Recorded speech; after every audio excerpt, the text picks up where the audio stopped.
Pas tout à fait 6h30.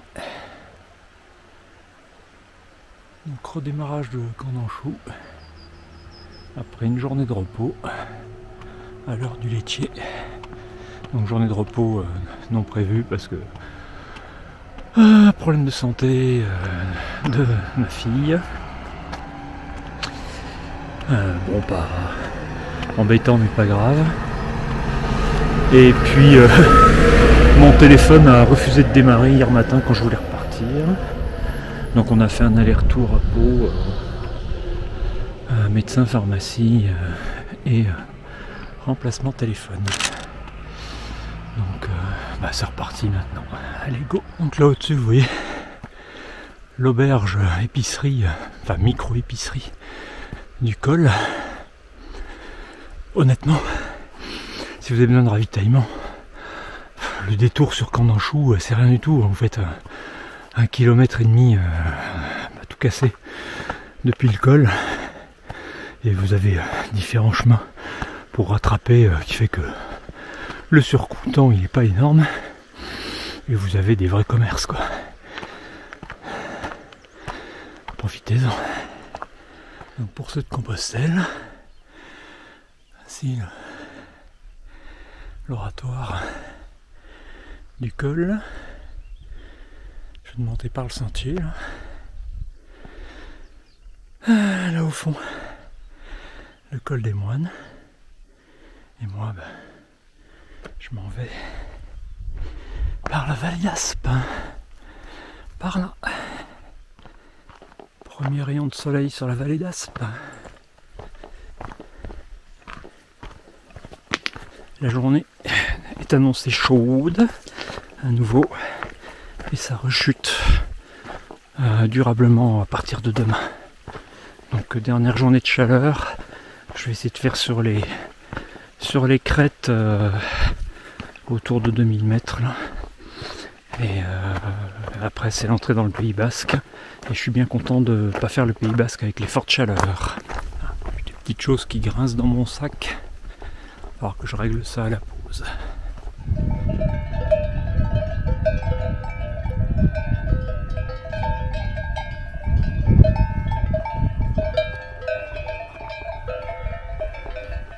J'ai quitté le Camino, petit tronçon de route là pour descendre au parking de Sansanet, face à l'autre vallée d'Als. Bon, à 7h du matin, un dimanche. Pas beaucoup de trafic, hein. Il fait très très doux. Vraiment annonciateur de la chaleur. Parking de Sansanet. Point bas de la journée. Hop.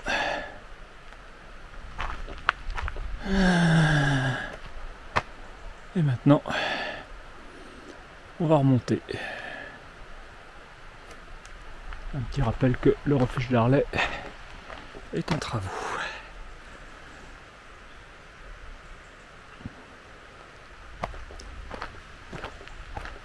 Mais c'est le point bas, mais c'est le point frais aussi. Ouh, short t-shirt. Heureusement que je marche. Il fait bon. Je vais faire le plein de frais avant de remonter. Allez, le gaffe d'Aspe.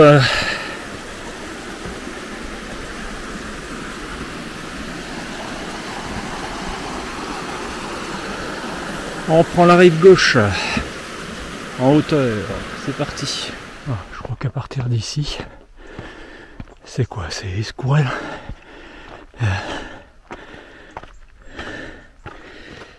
Je pense que les dénivelés brutaux sont terminés déjà. Ça va être tout en douceur. Petite discussion sympa avec le berger à Escourel. Il était à la traite des brebis au bord du chemin, donc c'est bien. Il est heureux d'avoir une petite discussion avec chaque randonneur qui passe. Bon, je vais lui donner rendez-vous dans 10 jours si je tiens le rythme. Mon Dieu, aurais-je trahi un secret?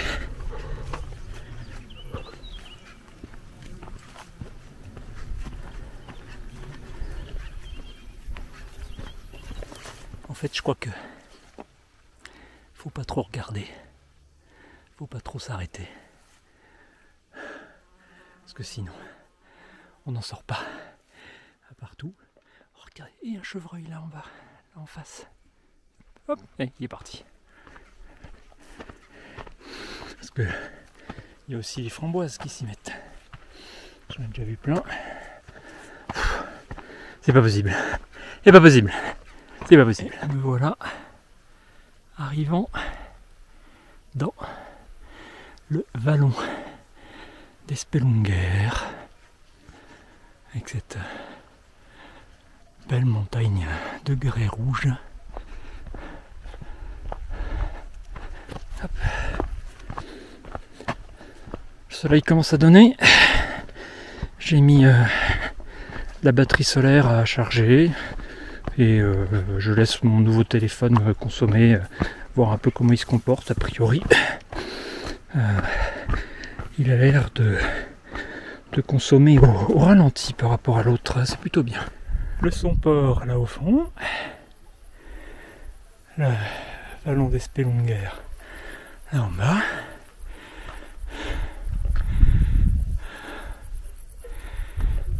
Hop, petit changement de paysage.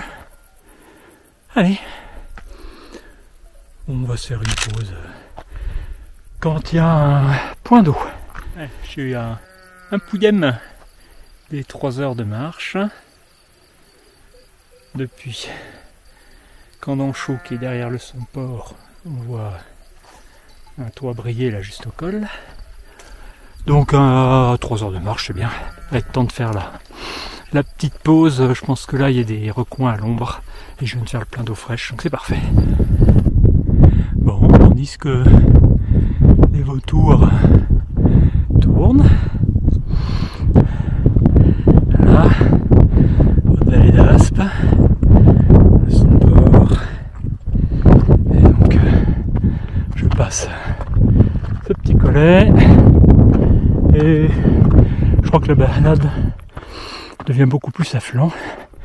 Donc finalement, en guise de pause, je pense que je vais aller jusqu'à Arlay. Bon, on fera une longue première étape, mais comme ça je vais pouvoir me baigner et donc faire une plus longue pause, en profiter bien. Et donc je bourrine ce matin. Je pense que en termes de combinaison kilomètres et dénivelé, je suis 15 à 20% au-dessus des journées précédentes, grâce à des chemins super faciles, un régal, et le plein d'énergie qui aide. Donc grosse journée, je crois que ça va faire une très très grosse journée à ce soir. Je pense qu'Arlette est juste là-bas au pied du pic rouge qu'on voit là-bas. Donc je marche essentiellement à flanc, très légère montée là-bas, mais je peux cavaler. Oh, c'est un régal, par rapport au jour précédent.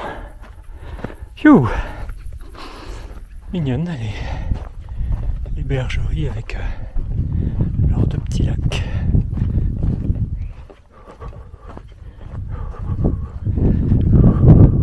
Alors, dominé par pic du Midi d'Ossau et puis quelques beautés qu'on aperçoit derrière. Me voici arrivant au refuge d'Arlay en travaux avec son lac.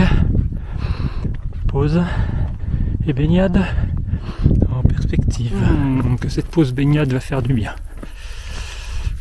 Faut trouver un endroit pas trop vaseux pour se lancer dans l'eau.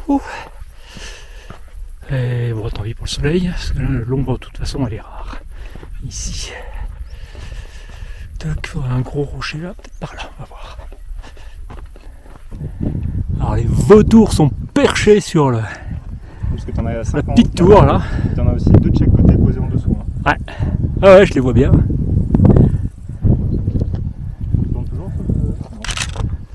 On va aller revoir. Allez, souffle. Allez, je fais mon petit commentaire vidéo.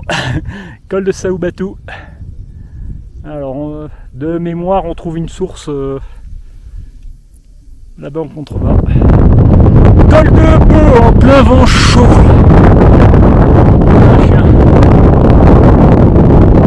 On va tenter de pas de la raille.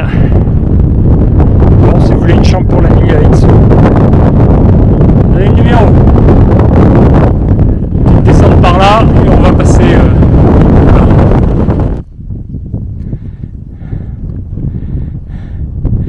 L'avantage, c'est qu'on se refait une séance vue sur les sommets. Oh putain, tu les entends d'ici là. Attends, tout le groupe là. Dans le flanc de la Chorique. Dans Sabert à la Chorique. Je crois que c'est complet. Les aiguilles, alors, pas de la raille. Faut descendre par là et rester sur la gauche. On a la descente jusqu'au lac. Ouais, plus impressionnant qu'autre chose. Finalement, il y a un relatif sentier là dans les éboulis, donc qui se fait bien. Puis là maintenant, ça va venir un sentier dans l'herbe pour le plongeon. Bon, je crois que j'approche du site de pause. De l'ombre, faut pas compter dessus. Donc l'ombre, je me la fabrique un peu tout seul. Faut que je me trouve juste un coin pas trop exposé au vent.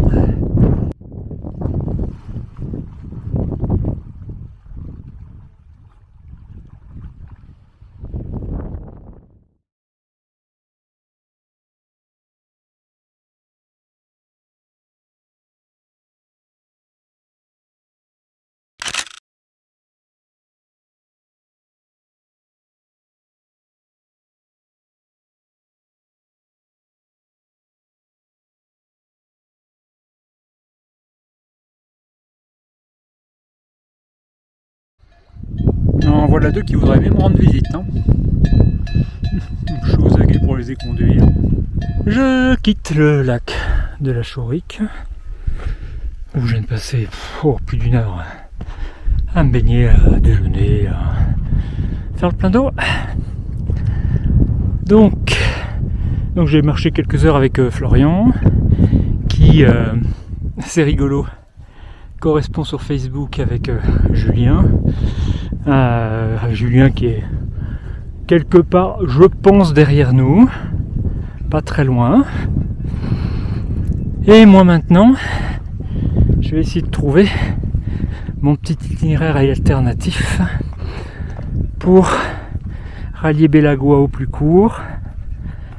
Alors, il y a une source mentionnée là-haut, enfin une autre source mentionnée là entre ici et Bellagua, donc je ne sais pas si elle coule à cette date. Et donc si elle coule, je bivouaquerai bien par là-bas. Je serai à peu près dans les créneaux de temps de marche et très au-dessus en distance et dénivelé. S'il n'y a pas d'eau, j'ai fait une petite provision en filtrant et tout pour pouvoir marcher et atteindre Bellagua ce soir. La cabane là en bas me semble quand même bien occupée par le berger, là, vu toutes les traces de bêtes autour. Je pense pas qu'on puisse y dormir. On va appeler ça une source. On va se servir. Je sais pas combien ils sont autour de la cabane. Il va falloir une montagne de sacs et de jeunes. Ouh, s'ils dorment là, on ne peut pas y penser. Il y a une partie berger toute simple et une partie pour les bêtes.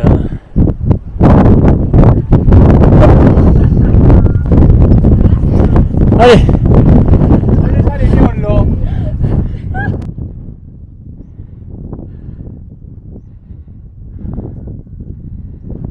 Le soleil commence à se cacher ici et là. Donc moi je monte ici.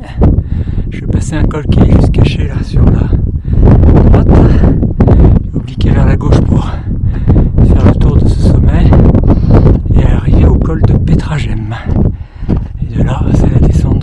voie et on verra en fonction de l'eau où je peux m'arrêter.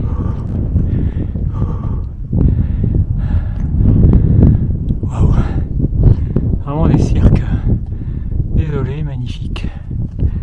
Alors, moi si j'ai bien compris, je dois redescendre un peu par là et prendre à gauche pour le col de Pétragem que je ne vois pas encore. On va pas tarder à découvrir, je pense, les aiguilles dans Sabert.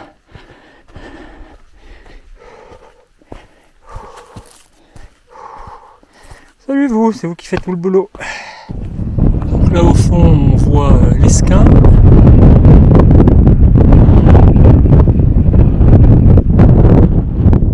Hop. Et moi sur la gauche là. Le chemin m'a amené par là. Là, on a le vallon dans Sabert.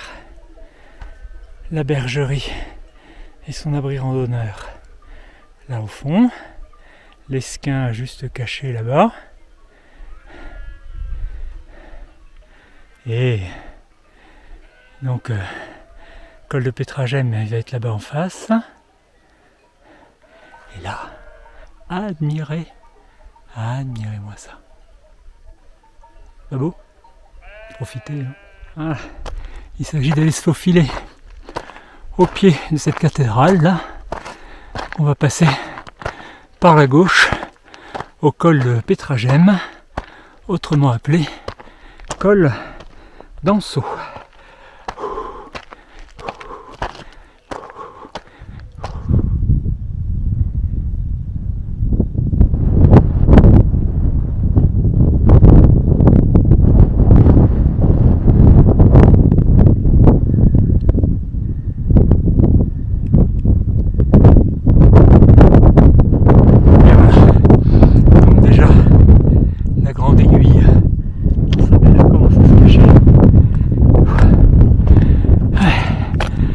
Au col d'Anceau, on va regarder la vue qu'il y a sur le Pays Basque. Dernière section, ruée sur l'océan maintenant. 4, 5, 6 jours. On va voir. Et voilà, col d'Anceau. On les voit plus beaucoup les Pyrénées, hein. Elles sont plus très hautes. Allez, Vallée d'Aspe la dernière, encore quelques beaux sommets là-bas.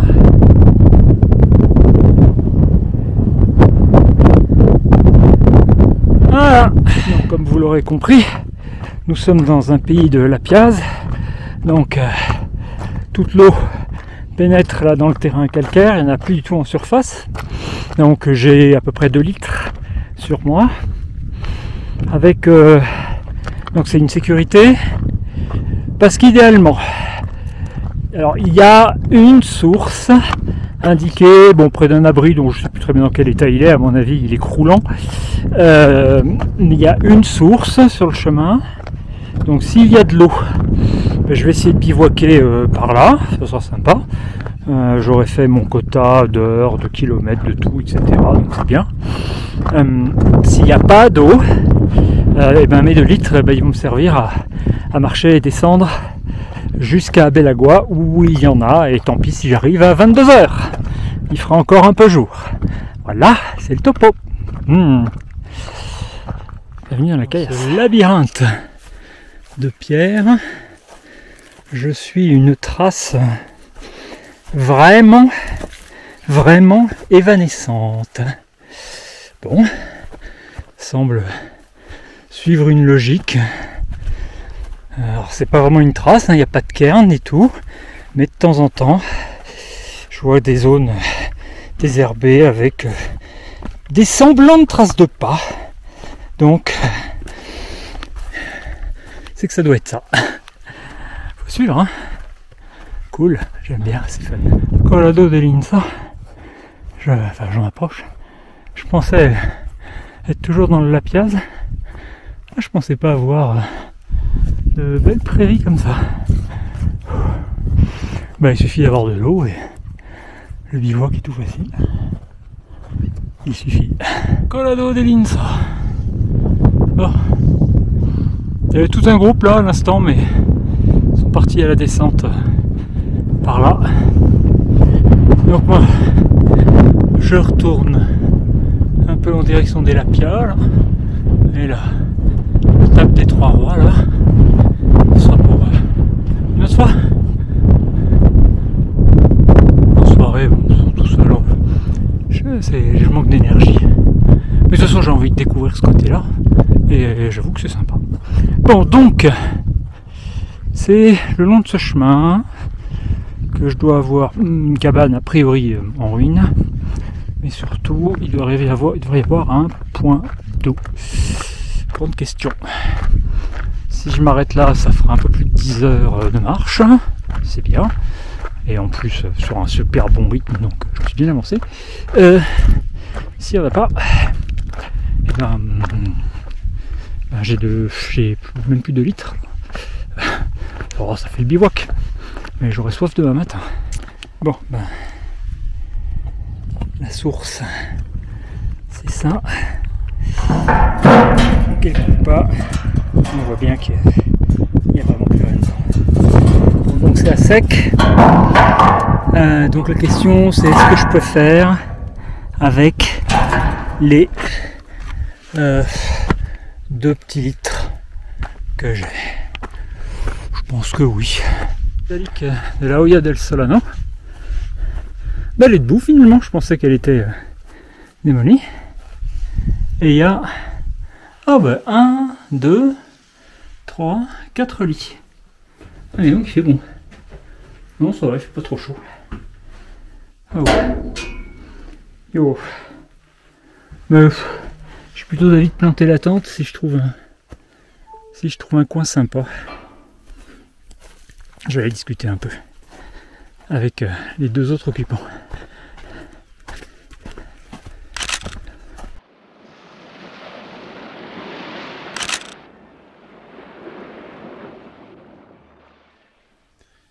Les fumées des incendies en Espagne là, ont donné lieu à un couchant soleil rouge. Ouais. Impressionnant.